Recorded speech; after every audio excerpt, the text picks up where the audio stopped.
Kabut turun tanpa suara, menutupi jalur pendakian dan misteri yang tertanam di tanah rimba.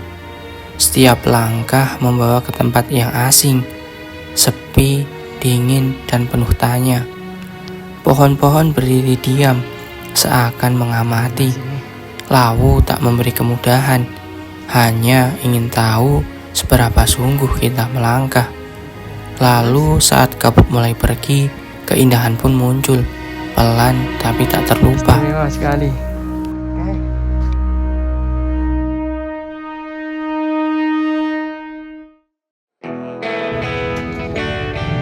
Sekitar jam 7 pagi kami tiba di base camp Candi Ceto. Hangat mentari pagi menepuk pelan bahu kami, membuka bab baru di kaki Lawu.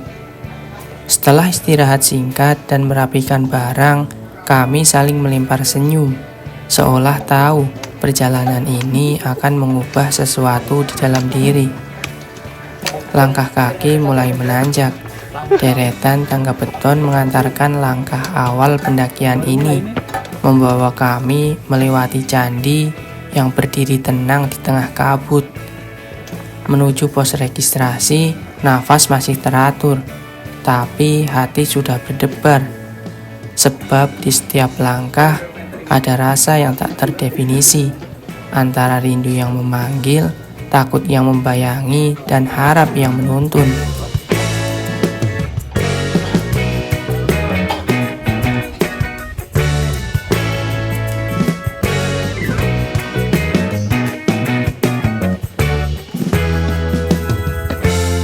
Selamat datang Gunung Lawu via Ceto. Selesai melakukan registrasi, langkah kami disambut gerbang selamat datang. Bukan sekedar tanda awal jalur, tapi seperti pintu menuju dunia lain. Di baliknya, Gunung Lawu menunggu dengan jalur panjang, kabut, dan cerita yang belum kami temui. Dan kami melangkah masuk, meninggalkan segala riuh di belakang, menuju sunyi yang tak semua orang berani datangi.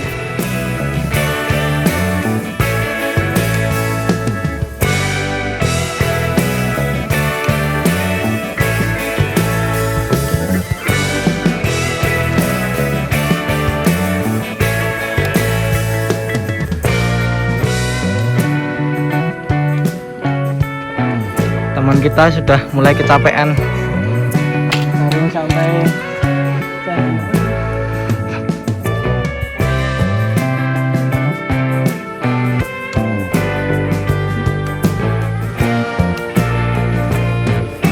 Cagar Budaya Candi Ketek. Setelah beristirahat sebentar dan menikmati Candi Ketek yang bersemayam di lereng, kami kembali melangkah. Jalur mulai menyempit, pepohonan semakin rapat, dan udara perlahan berubah. Seolah Lawu ingin mengingatkan bahwa setiap keindahan selalu diiringi tantangan, dan disinilah perjalanan yang sesungguhnya baru dimulai.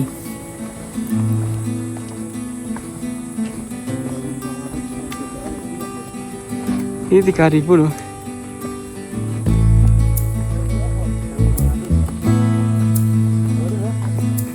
Nah, ora ono kok. Ora.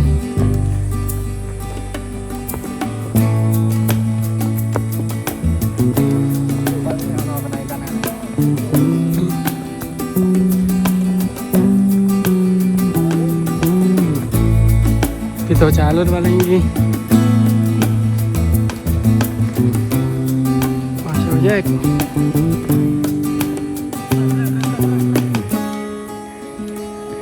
kesurupan ketek kita. Kami terus berjalan, menapaki jalur menuju pos 1. Di tengah langkah, beberapa bangunan tua menyapa, menyisakan cerita yang tak sempat kami tanyakan. Salah satunya adalah sebuah mata air, jernih seakan memantulkan langit di dalamnya. Kami berhenti sejenak, melihatnya dari dekat, membiarkan kesunyian dan kesukanya berbicara tanpa kata. Lalu kami kembali melangkah, membawa rasa syukur yang ikut mengalir bersama perjalanan.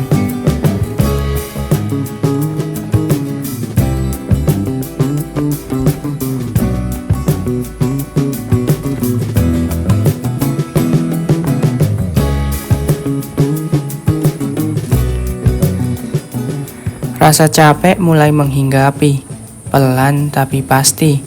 Nafas terasa lebih berat, langkah melambat.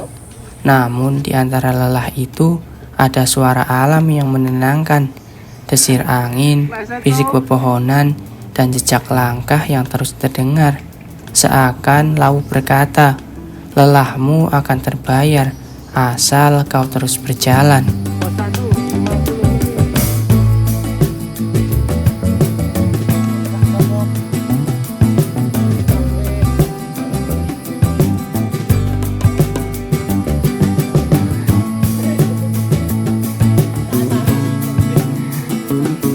Berhenti pos 1 jam 9.45. Tidak ingin berlama-lama, kami kembali melanjutkan perjalanan.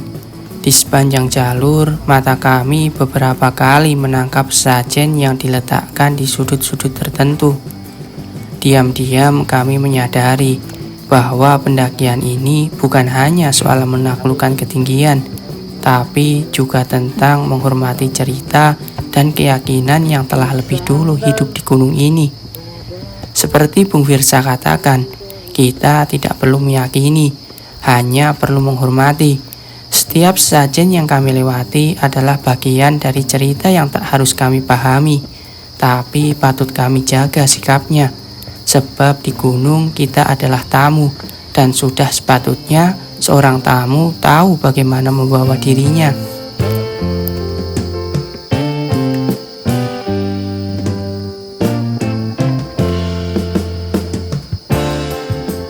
Rimbunya pepohonan mulai menyelimuti jalur menuju pos 2. Cahaya matahari hanya menembus di sela-sela daun, membuat jalur terasa teduh namun penuh misteri. Setiap langkah diiringi suara dedaunan yang bergesekan dan aroma tanah basah. Di sini waktu seolah berjalan lebih lambat, memberi ruang bagi kami untuk benar-benar merasakan setiap detik perjalanan.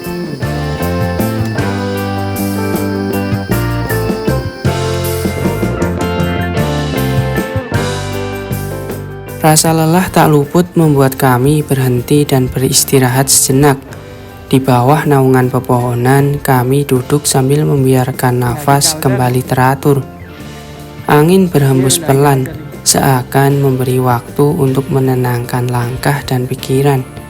Kadang istirahat bukan berarti menyerah, hanya cara sederhana untuk kembali mengumpulkan tenaga.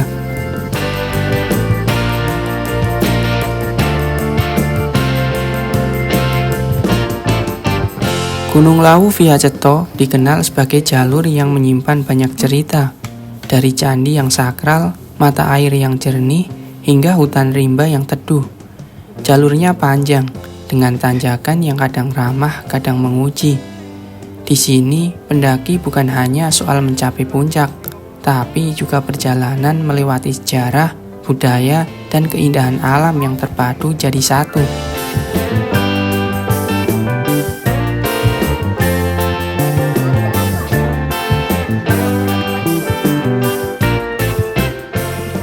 Perjalanan membawa kami sampai di pos 2 sekitar jam 10:30. Langkah yang tadi berat akhirnya menemukan jeda. Kami duduk membiarkan punggung bersandar dan membiarkan lelahnya perjalanan larut bersama hembusan angin. Di sini kami belajar bahwa istirahat adalah bagian dari pendakian, tempat di mana tenaga kembali terkumpul dan semangat kembali menyala.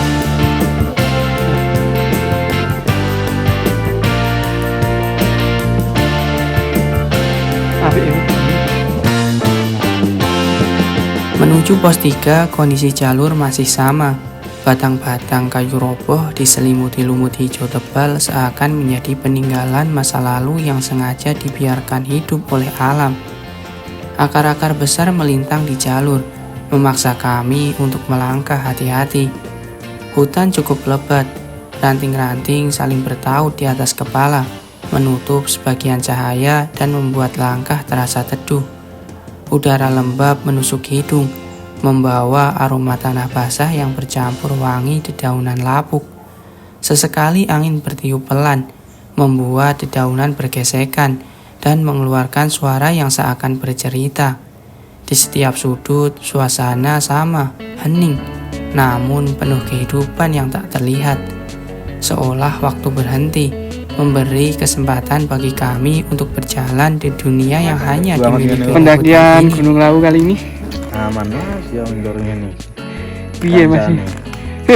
Wes, tobat. Kayak apa mas?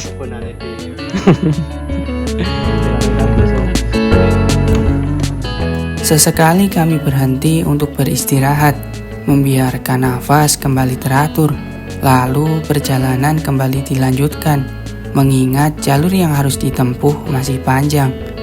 Di antara langkah dan jeda, kami belajar bahwa pendakian bukan tentang seberapa cepat sampai, tapi tentang bagaimana menikmati setiap prosesnya. Pemandangan matahari. Duren gunung.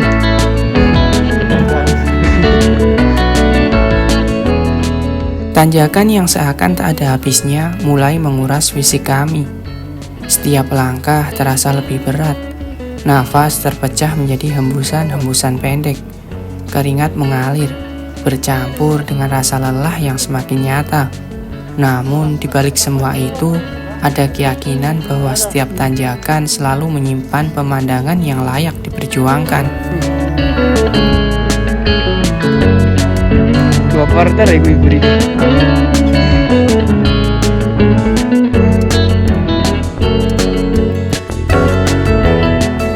Sekitar jam 12 siang, akhirnya kami sampai di pos 3. Langkah yang tadi berat kini menemukan tempat untuk berhenti. Kami duduk membiarkan tenaga kembali terkumpul, lalu mengisi botol di sumber mata air yang mengalir jernih di dekat pos. Seteguk air di sini rasanya berbeda, lebih segar, mungkin karena dicampur rasa lega telah sampai sejauh ini.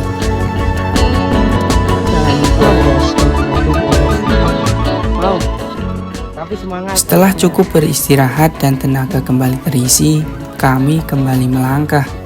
Jalur menuju pos 4 menyambut dengan tanjakan yang tak ramah. Tapi justru disitulah pelajaran diselipkan, bahwa setiap pendakian seperti hidup, butuh kesabaran dan keyakinan. Satu langkah demi satu langkah, perlahan tapi pasti.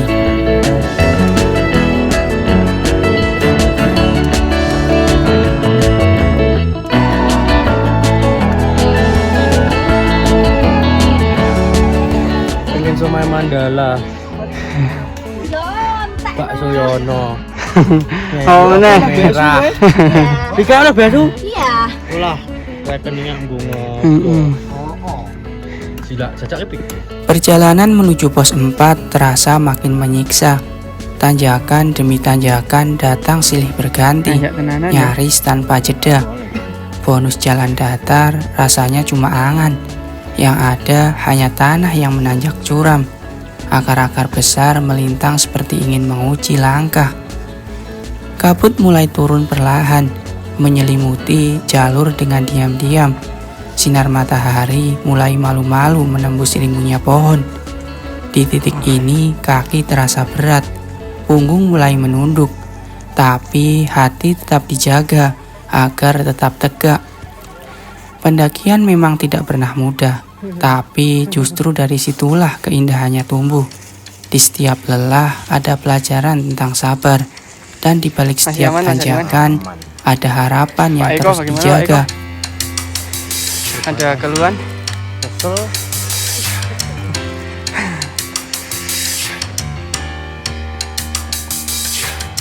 Tidak menyerah adalah motivasi kami, bukan karena kami kuat, tapi karena kami percaya setiap langkah membawa arti, meski perlahan dan menyakitkan. Jujur, kaki mulai terasa nyeri, pundak pun perih menahan beban carrier yang sejak tadi tak lepas dari punggung. Namun kami terus berjalan, menepis rasa lelah dan ingin berhenti. Karena kami tahu, keindahan di atas sana tidak diberikan, tapi diperjuangkan.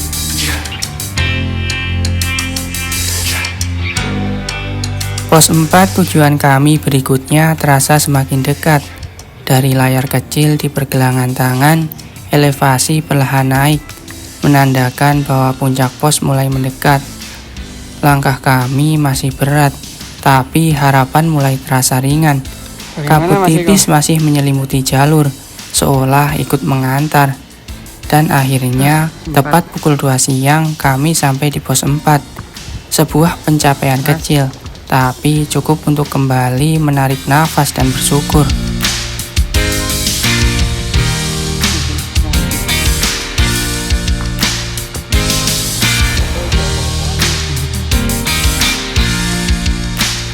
Perjalanan pun berlanjut, kali ini menuju pos 5.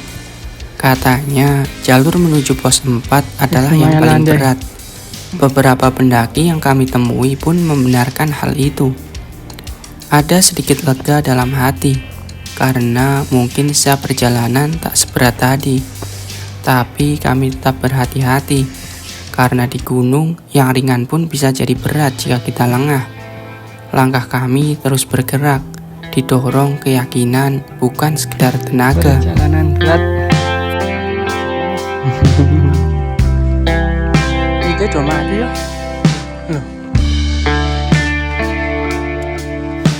Kabut mulai menyelimuti jalur pendakian. Turun perlahan seolah ingin mengajak kami berjalan dalam diam. Langkah kami melambat, bukan hanya karena lelah, tapi karena suasana berubah. Semuanya jadi lebih tenang, lebih sunyi. Jalur yang tadi terbuka kini samar tertutup kabut putih yang menggantung rendah di antara batang-batang pohon tinggi. Kabut itu seperti selimut alam, membungkus kami dari dunia luar, membuat kami merasa kecil, tapi justru lebih dekat dengan alam. Nafas kami mulai berat, pundak terasa pegal, namun setiap sudut yang diselimuti kabut justru terasa menenangkan. Di tengah segala lelah ada damai yang tak bisa dijelaskan. Mungkin inilah kenapa orang kembali mendaki, bukan untuk menaklukkan puncak, tapi untuk merasakan hening yang sesungguhnya. Kabut tebal banget. Perjalanan menuju pos 5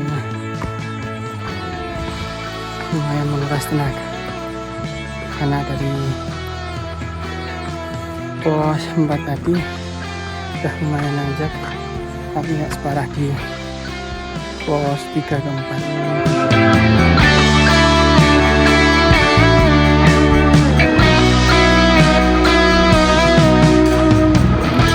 Angin membawa serta titik-titik air kecil, belum cukup disebut hujan, hanya sapuan lembut yang menyentuh wajah dan tangan. Entah dari kabut, embun, atau awan yang sedang lewat, tapi cukup membuat udara terasa lebih dingin dan suasana makin hening. Langkah kami terus berjalan, sambil menebak-nebak apakah langit akan benar-benar menangis.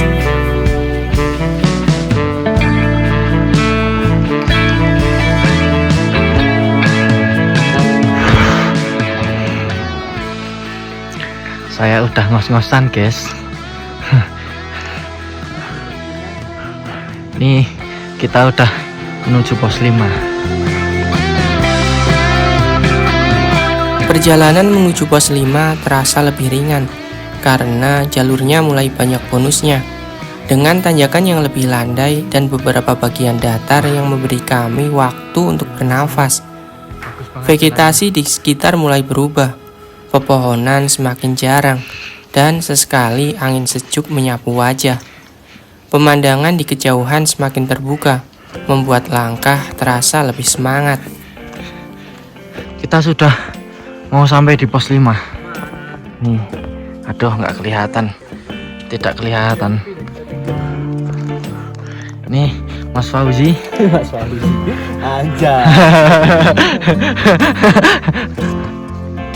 Di, ini wah, di sini view-nya bagus banget. Ya ampun.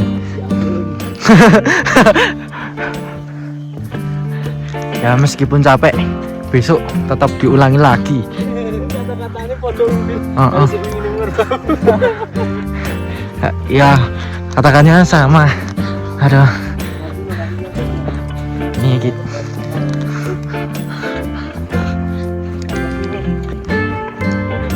Ya teman-teman, kita sudah sampai di pos 5.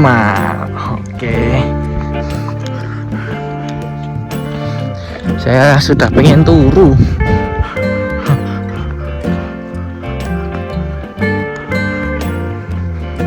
Ya kita kalau mau menuju puncak ya jalan ke sana. Nih. Aduh. Tidak ada tulisannya. Ini kayak itu pos 5 ya anjay.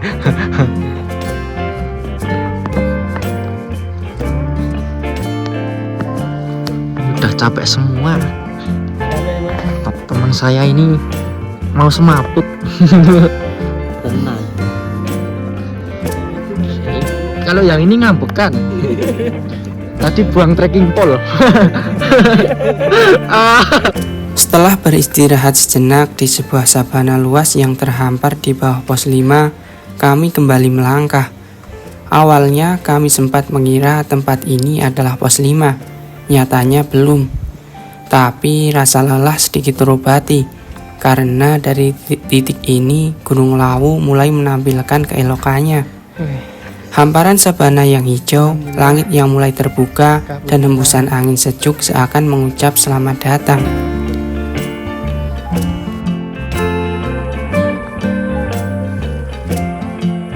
Ini tetep api ngarepe ngono ya kok. Ini backlight.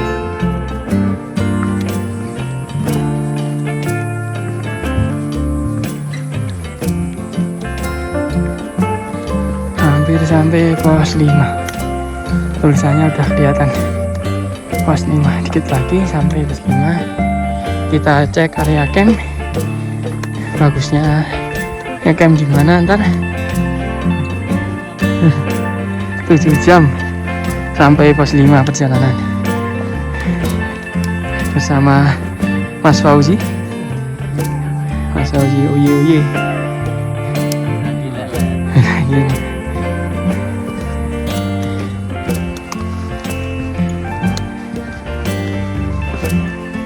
Iya, nunggu mau camp di pos 5 apa di Pupak Jangan.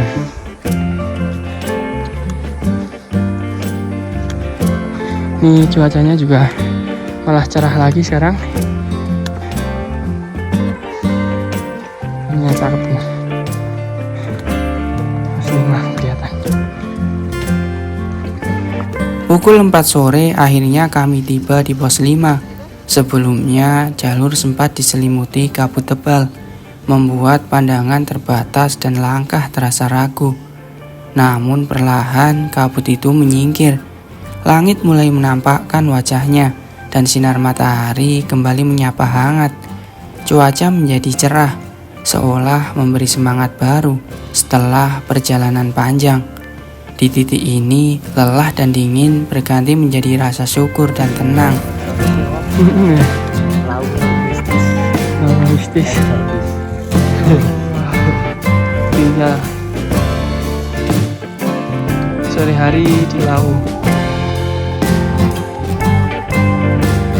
Tak lupa kami mengabadikan momen di sini, di bawah langit yang mulai cerah dengan semilir angin dan hamparan sabana yang menyejukkan mata.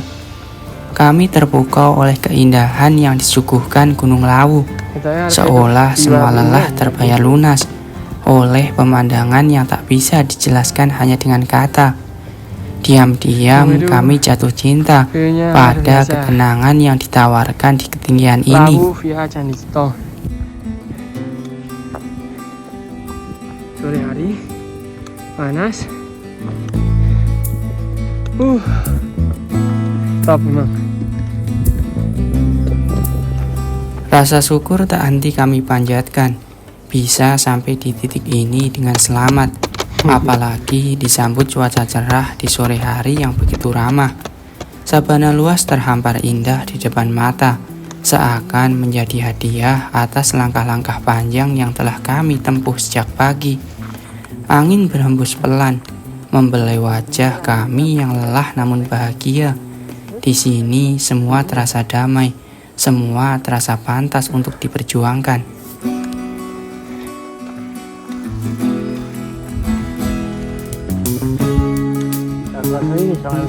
Ini 2.919 mPPR. Tinggal bentar lagi berarti sampai di Gupaan Menjangan. Tujuan terakhir kami hari ini, Gupaan Menjangan, semakin dekat. Rasa lelah mulai tertutup oleh antusiasme. Apalagi jalur yang kami lalui kini dihiasi pemandangan terbuka dan udara yang semakin sejuk. Setiap langkah membawa kami semakin dekat ke tempat beristirahat, sekaligus menjadi titik akhir pendakian untuk hari ini. Bagaimana Mas Hariman? Pendakian kali ini kita di Lawu. Apa puas? Panjang banget treknya. View-nya gimana Mas? View Sabana? Sabananya luas banget. Terus ketok kok man?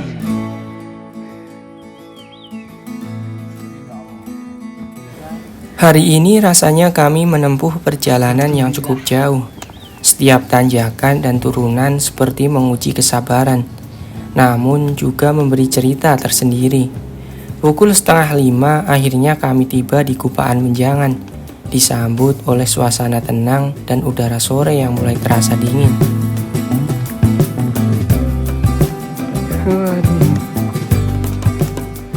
Sampai di Gupaan Menjangan jam 4.35 bersama Mas Fauzi. Trekking 8 jam kurang setengah jam. 7:40 menit. Alhamdulillah Sampai di Gupaan Menjangan. mantap banget. Mas Porter gimana Mas Porter? Aman? Siapa yang buang sampah di sini guys? Sabana nih. View Lawu sore hari 14 Juli istimewa sekali. Oke. 2024.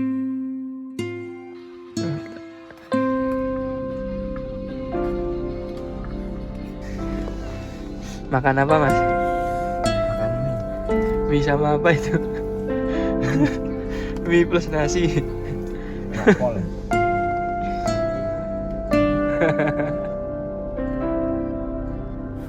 Sekitar pukul 4:30 pagi, kami mulai melangkah menuju puncak. Rencana awalnya adalah berangkat pukul 4, namun kami menundanya karena salah satu teman kami kondisinya kurang fit. Kesehatan selalu menjadi prioritas, jadi kami memilih untuk menunggu hingga ia merasa lebih baik. Alhamdulillah, setelah beristirahat sejenak, kondisinya membaik dan kami pun bisa memulai perjalanan bersama. Jalur masih gelap gulita, hanya diterangi cahaya headlamp yang memantul di tanah dan dedaunan, memberi arah di tengah dingin dan sunyinya pagi di Gunung Lawu. Perjalanan menuju puncak. Summit kita Summit, oke. start dari area camp tadi jam berapa Mas Eko? 4:30 ya? 5. 4:30 sekarang masih baru 3 menit kita jalan. Baru melintasi Sabana ya ini ya. Sabana Gupaan Menjangan. Waduh. Mungkin dulu di sini banyak terenggalingnya.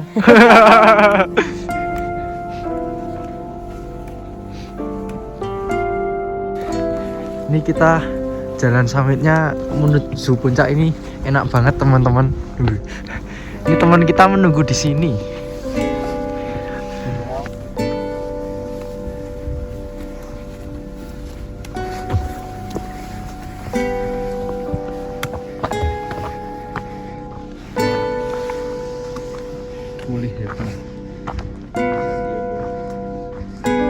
Pasar Dieng.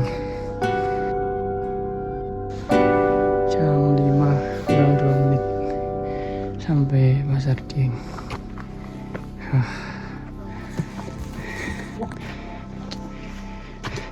Dilarang memindahkan menata ulang struktur bangunan di Pasar Dieng karena mengandung unsur cagar budaya. Kondisi Pasar Dieng pagi hari masih gelap gulita.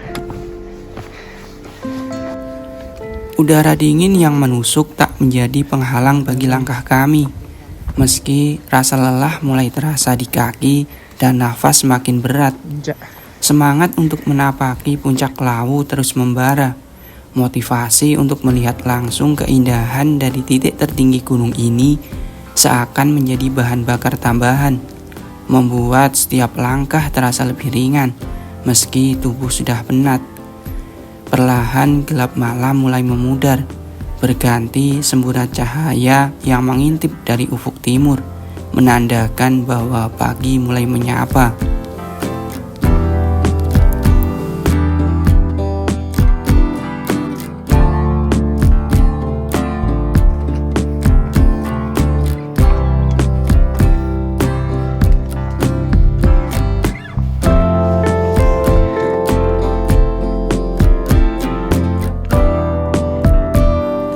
Alhamdulillah, perjalanan kami menuju puncak pagi ini diberkahi cuaca cerah.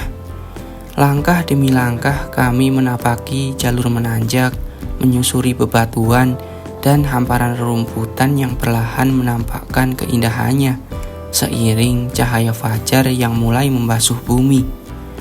Dari timur, matahari perlahan meninggi, menebar cahaya keemasan yang membelai sabana dan lereng gunung.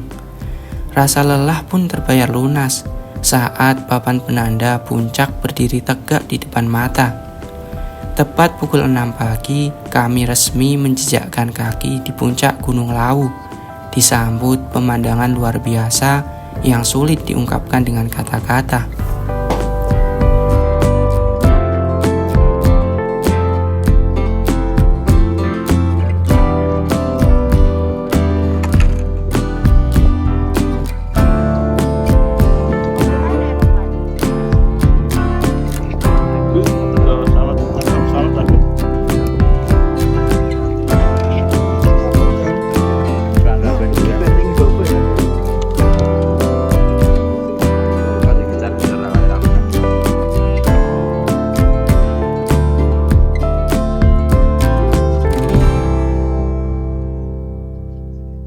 Kita mau eksplor Gunung Lawu. Yo. Puncak Lawu ternyata ada sesuatu yang menarik.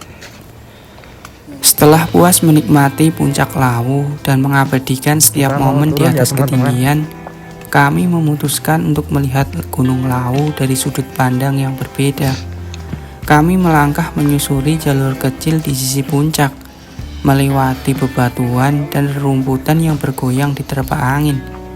Dari titik itu, pandangan kami Sandung, terbuka teman-teman. lebar, menampilkan lekukan lembah, barisan pegunungan di kejauhan, dan awan-awan putih yang mengalir pelan di bawah kaki kami.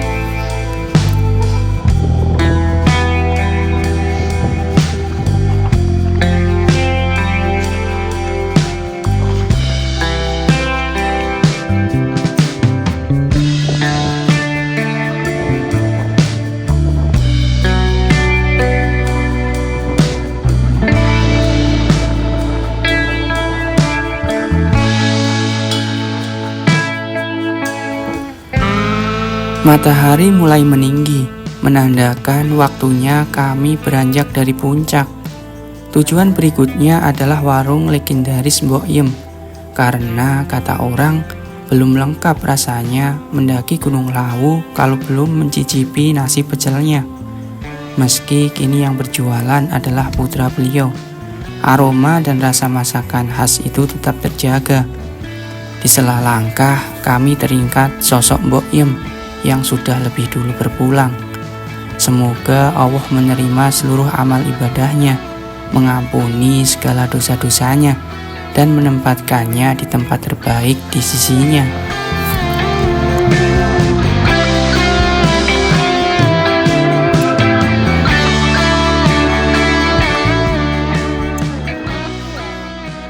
Oke teman-teman, kita sedang makan di warung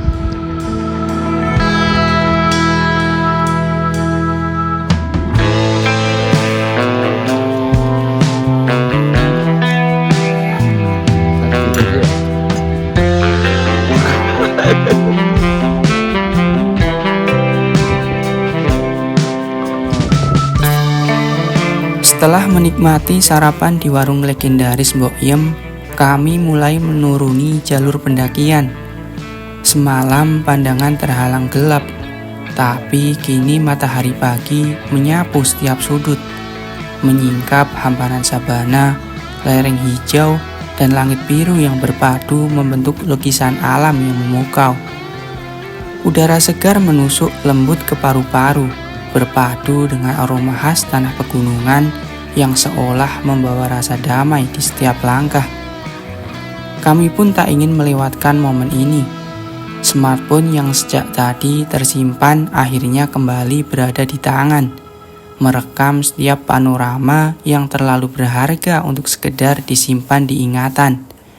Setiap jepretan menjadi saksi bahwa disinilah, di jalur pulang ini, kami menemukan keindahan yang sama berharganya dengan puncak itu sendiri.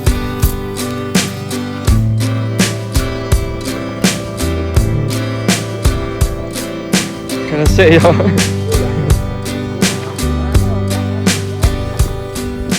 Selalu ada pelajaran yang bisa dipetik dari setiap perjalanan. Lawu dengan segala pesonanya mengajarkan kami tentang kesabaran saat menapaki jalur yang panjang, tentang kerendahan hati di hadapan alam yang begitu agung, dan tentang syukur atas setiap langkah yang mampu kami lalui. Di sini kami belajar bahwa puncak hanyalah satu bagian dari perjalanan. Yang terpenting adalah prosesnya, cerita yang tercipta, dan orang-orang yang menemani.